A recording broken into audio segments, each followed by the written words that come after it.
opinion, but how will these overnight cues impact our own markets? We have a research team joining in with what the trade setup looks like, the stocks that are likely to be in the news, and the action from the F&O space as well. This is our Power Prep segment. Hey guys, a very good morning to all of you. Hormaz, let me come across to you first up. A lot of macro cues from global markets. What is the setup looking like? A lot of macro cues indeed, and we have no reason to complain of the last 2-3 sessions that we have had for our own markets, considering the sell-off that we saw throughout last week. And the Nifty is also continuing to consolidate, but consolidate in a positive fashion.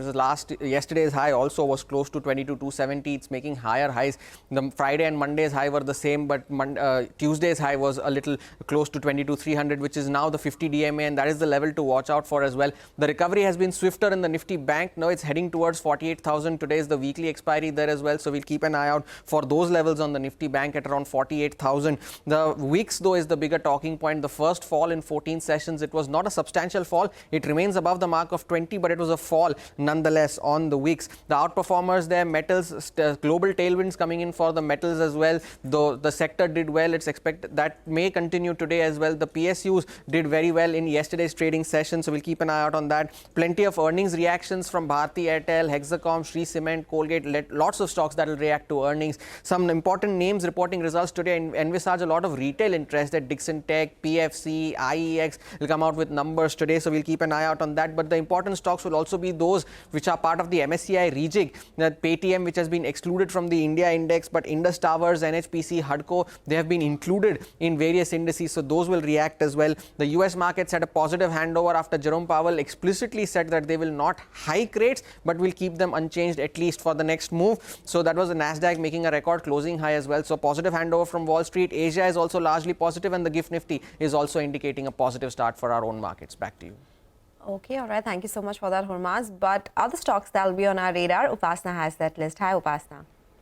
Good morning. First up is Bharti Airtel. The India mobile business reported inline set of numbers with their estimates. Revenue down 0.8% sequentially, and EBITDA margins stood at 52.1% versus 52.9% sequentially.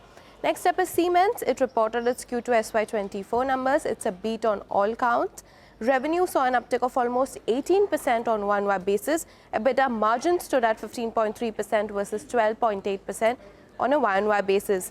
Next up is V-Mart Retail. The revenue saw an uptick of almost 12% on one-year basis, and margins also sharply expanded from 3.9% to 6% on a one-year basis. Next up is Radico Khaitan. It reported a good set of numbers. Revenue saw an uptick of 30% on one-year basis.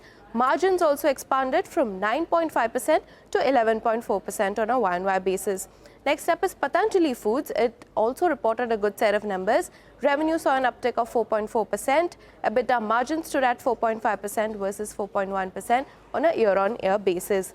Colgate also reported a good set of numbers. Revenue saw an uptick of 10% on a one-year basis. Margin stood at 35.7% versus 33.5% on a one-year basis.